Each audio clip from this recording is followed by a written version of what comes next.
Bom dia! Sejam todos muito bem-vindos ao Sempre Bem dessa quarta-feira. No programa de hoje, a gente vai falar sobre pneumonia. Vamos entender o que é mito e o que é verdade nessa tão temida doença. Também vamos falar sobre velhice e entender como as pessoas encaram a passagem do tempo. Tem ainda o quadro Fica a Dica e muito mais. Quer saber tudo sobre saúde, beleza e qualidade de vida? Então pode chegar que o Sempre Bem já está no ar. Sempre Bem. Oferecimento. Pantene, força é beleza. E Apracur, derruba só os sintomas da gripe. Beleza, ai, ai, ai. Sempre bem.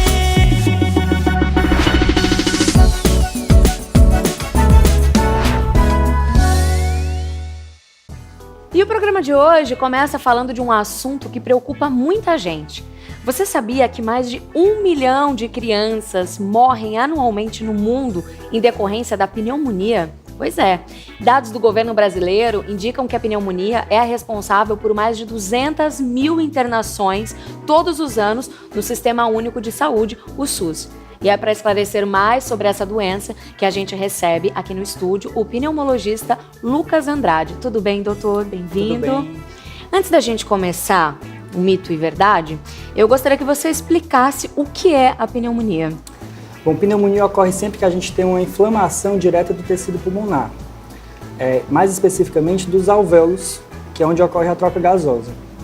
Essa inflamação ela pode ocorrer, na maioria das suas vezes, por infecções bacterianas, mas pode ocorrer também por alguns vírus, alguns outros germes como fungos e eventualmente até por substâncias tóxicas. E então vamos começar com o primeiro mito ou verdade. Sintomas da gripe, eles passam mais rápido do que os da pneumonia? Mito ou verdade? Verdade, a gripe mesmo ela é uma doença mais grave. Normalmente os pacientes se apresentam com febre alta, dor no corpo, uma tosse seca. Os sintomas podem durar por até uma semana. E nem sempre é tão simples diferenciar de uma pneumonia. Na pneumonia, normalmente o que ocorre, os pacientes se apresentam de forma um pouco mais graves, né? Uma queda mais importante do estado geral, a febre tende a ser um pouco mais elevada, a tosse inicialmente seca, na pneumonia geralmente ela tem uma tosse mais produtiva, né? Inclusive com aquele catarro às vezes mais amarelado, né? Mais esverdeado, mais escuro.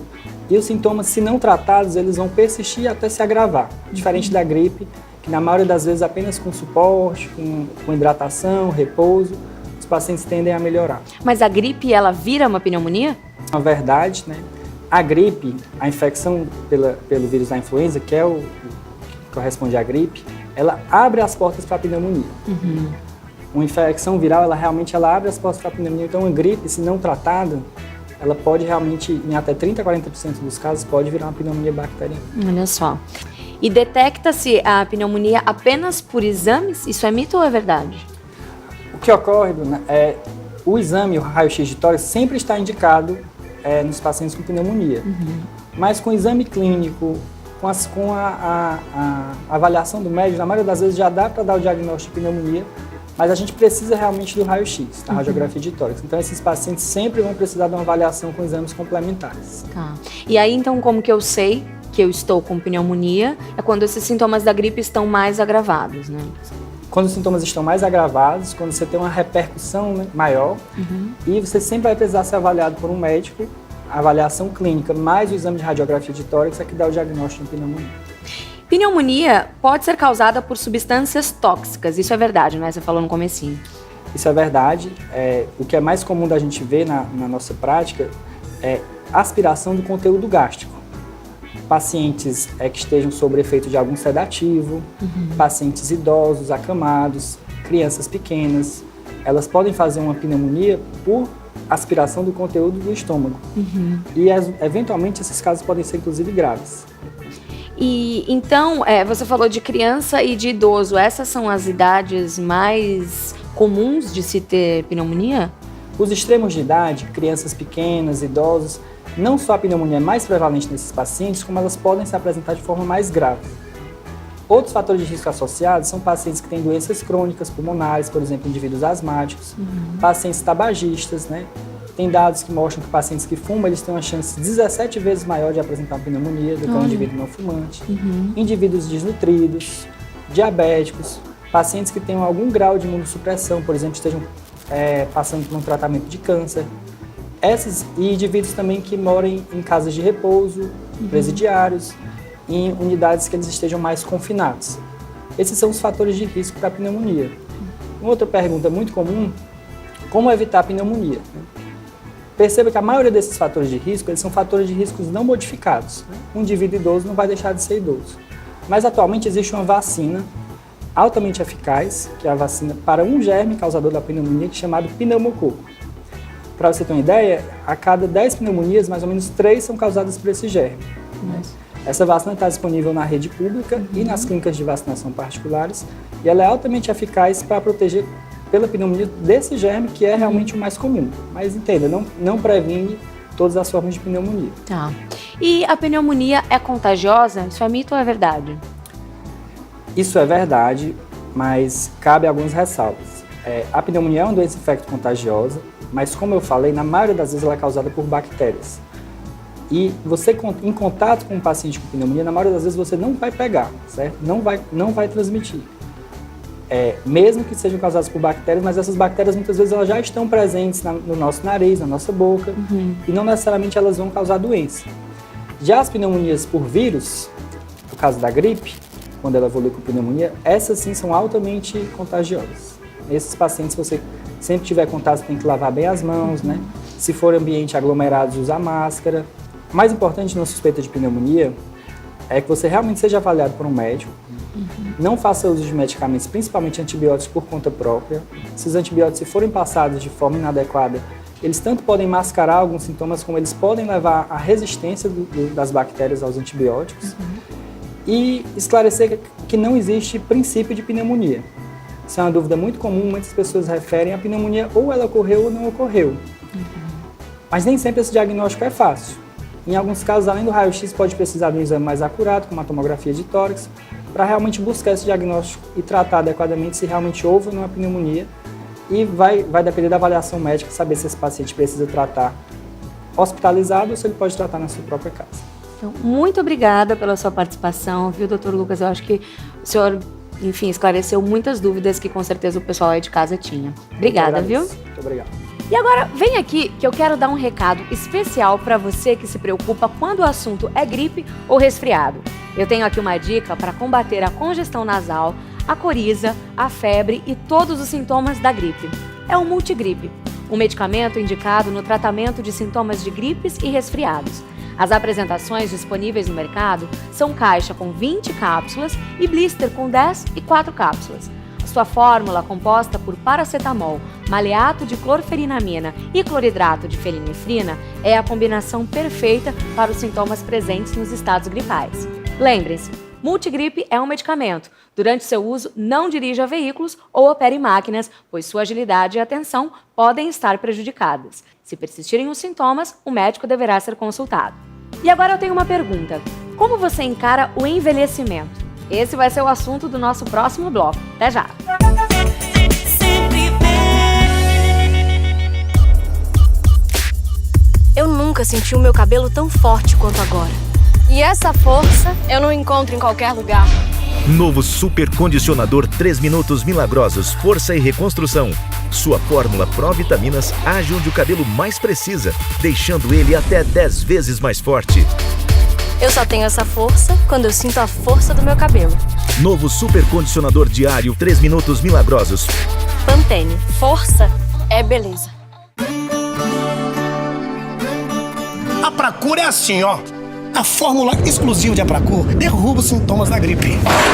Sem derrubar você. A Pracur derruba só os sintomas da gripe. Sempre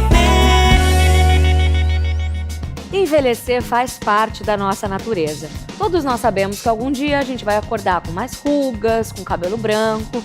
Só que nem todo mundo reage bem a esse processo, que deveria ser encarado como algo natural da vida, não é mesmo? O Sempre Bem foi conversar com algumas pessoas para entender como elas reagem nos dias de hoje ao saber que estão envelhecendo. Assiste comigo. Conforme o tempo passa, nos deparamos com os sinais do envelhecimento: rugas, cansaço, indisposição. E com tudo isso vem o amadurecimento e a reflexão do que foi feito ao longo da vida. Quando a gente vai passando pelo processo de envelhecimento, a primeira dor que vem é um paradoxo que todo mundo começa a perceber, que é um incremento da parte mental versus um declínio da parte física.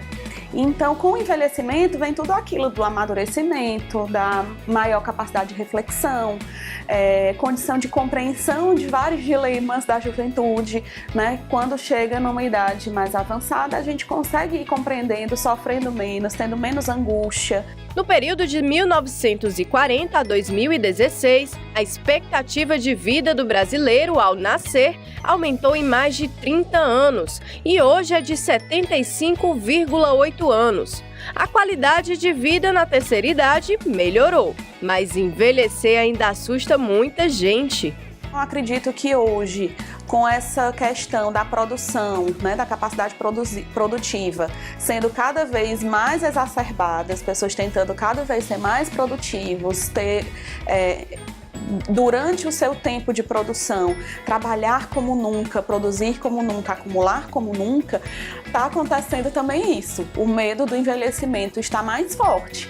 Homens e mulheres fazem uso de procedimentos estéticos para esconder as primeiras rugas, os sinais do tempo e, assim, elevar a autoestima, mantendo a juventude. Começou a notar que a partir dos 25 já começava a ter alguma alteraçãozinha na pele, alguma alteraçãozinha no rosto, que já mostrava sinais de envelhecimento. Mas, né, a gente considera hoje em dia que a pessoa está chegando próximo do envelhecimento a partir dos 35, dos 40, 45. Então, assim, é quando realmente vai haver uma mudança mais importante no rosto, vai haver uma mudança mais importante na pele. Normalmente, a cirurgia do envelhecimento, que é a cirurgia do rejuvenescimento, ela começa pelas pálpebras, né? Depois vai um pouco de pescoço, um pouco depois de rosto. Então, essa idade vai variando. Olha, a cirurgia plástica, diferente do que as pessoas normalmente pensam, não é uma cirurgia só para embelezar, para deixar bonita. É uma cirurgia que mexe com a autoestima da pessoa. O principal sintoma do envelhecimento no nosso corpo é quando os fios brancos começam a aparecer. Antes era quase uma regra, todo mundo tinha que pintá-los. Hoje esse tabu já é quebrado e muita gente assume os fios e a idade. É o caso da Marília. A escritora deixou de pintar os cabelos, aceitou os fios brancos e hoje encara com tranquilidade o passar do tempo e a idade que tem. Comecei as fases capilares com todas as cores possíveis, né? Fui para o ruivo, para o castanho, para o preto, né? Até que cansei e resolvi me libertar mesmo da tintura. E eu não me conhecia com cabelos brancos. Junto com a idade, o amadurecimento trouxe coisas novas à sua vida. A escrita é uma delas. A literatura veio na minha vida com o amadurecimento. Eu levei 20 anos para me assumir como escritora, para abrir essas gavetas e tirar os meus textos e começar a me dedicar. Não existem minutos ociosos, né? Eu estou o tempo todo. Estou conversando com você e de repente alguma coisa me chama a atenção, aquilo pode virar uma ideia que vai entrar num livro mais adiante.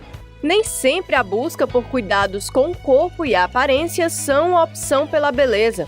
A saúde tem sido motivo de muitos desses cuidados, mas é preciso buscar o equilíbrio, estar de bem com a vida de corpo e de alma. Estou com quase 60 anos e não tenho medo algum do envelhecimento, pelo contrário, eu sinto que eu estou na melhor fase da minha vida, tá? Eu acho que envelhecer tem muito mais a ver com a alma do que com o corpo em si. Então, se você está bem de alma, você nunca vai envelhecer. Mas a passagem do tempo ela vai, né, impondo alguns cuidados necessários, principalmente na pele você sente a necessidade de você hidratar um pouquinho mais, né? A alimentação sempre foi uma alimentação saudável, balanceada, eu nunca fui muito chegada a excessos, né? A atividade física ela é essencial e essa foi uma descoberta assim, quase que imposta, né? E que tem trazido boas surpresas, né? A disposição, né? A resposta do corpo tem sido interessante. E hoje a gente vê muito essa questão do cuidado com o corpo, né? Eu faço esporte para envelhecer com qualidade, eu faço procedimentos estéticos para esconder o envelhecimento na minha pele e o cuidado mental. Onde que fica o cuidado com o que eu penso, com o que eu sinto, com a forma como eu quero envelhecer e me sentir também produtivo, não me sentir sozinho. A dinâmica familiar também leva a isso. Envelhecer faz parte da vida de todos nós. Não é nenhum bicho de 7 cabeças. É com o passar do tempo que nos tornamos sábios, experientes, que descobrimos o sentido da vida e amadurecemos plenamente. É o processo natural de tudo. Envelhecer pode ser difícil para alguns, mais fáceis para outros. O que a gente nunca deve perder é o prazer de estar vivo e a busca por saúde, né? E agora a gente vai para o quadro Pague Menos e Você de hoje. Confere esse recado. Você sabe o que é autocuidado? É quando a gente faz o melhor para nossa saúde e bem-estar. Isso inclui os nossos hábitos de higiene, boa alimentação e atividade física. E foi pensando em levar mais saúde e informação até você que a Pague Menos está realizando durante todo o mês de julho o programa Vida Saudável Clinic Pharma Autocuidado. Através dessa campanha, você pode aprender como cuidar sozinho de males e sintomas menores já diagnosticados ou conhecidos, além de organizar medicamentos para problemas como dor, febre, alergias ou resfriados.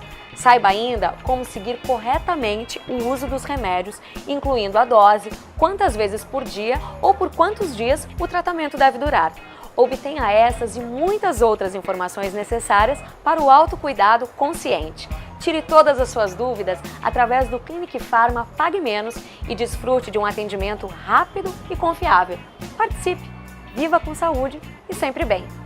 Pague Menos. Amor é o que nos faz gigantes. Sempre bem.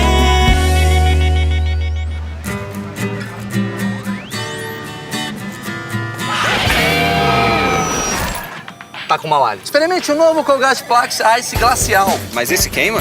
Isso queima. Ai, isso não. Colgate Plax Ice Glacial, com a tecnologia X-Freeze. Refrescância intensa, sem queimar sua boca. Vai pra cima, mostra essa confiança. Colgate Plax Ice Glacial, refrescância intensa entre escovações. Quando você está gripado, pode transmitir o vírus da gripe. Mas quando você fica bem, pode transmitir um vírus ainda mais poderoso, ainda mais contagioso. O vírus do bem.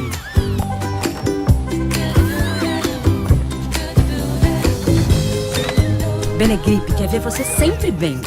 Porque quando você tá bem, fica mais fácil transmitir o vírus do bem.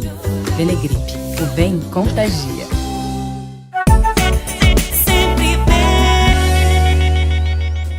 E o Sempre Bem está de volta e já vai direto pro quadro que todo mundo ama. Está chegando o Fica a Dica de hoje. Olha só. Tudo bem? Meu nome é Luiz Ricardo Martin, eu sou otorrinolaringologista e a dica é a forma correta de limpar o ouvido. Bom, primeiramente eu queria dizer que o ideal seria que a gente não limpasse profundamente o ouvido, né? O ideal seria que a gente limpasse o ouvido somente com um pano úmido, né, ou um algodão após o banho e não introduzir algo profundamente no ouvido. Se formos usar a haste flexível, o ideal seria que introduzíssemos ele de forma angulada na parte externa da orelha e não de forma reta, porque corre o risco essa haste flexível penetrar demais dentro do conduto auditivo e causar danos ou perfuração nessa orelha. Se formos limpar, a gente coloca de forma angulada, limpando somente essa área mais externa mesmo, porque o ouvido normalmente expulsa a cera do ouvido de forma espontânea. Bom, essas foram as minhas dicas, obrigado. E se você quiser rever essa ou outras dicas de saúde e beleza do nosso programa, é só acessar o nosso portal ou as nossas redes sociais e acompanhar todo o conteúdo do Sempre Bem pela internet. Deixa sua mensagem, a sua sugestão, afinal de contas você faz parte dessa história. E o programa de hoje vai ficando por aqui, gente. Eu espero que vocês tenham gostado. Muito obrigada pela companhia e uma ótima quarta-feira para todo mundo. Até amanhã. Tchau. Sempre Bem. Oferecimento. Pantene, força é beleza. E Apracur, derruba só os sintomas da gripe.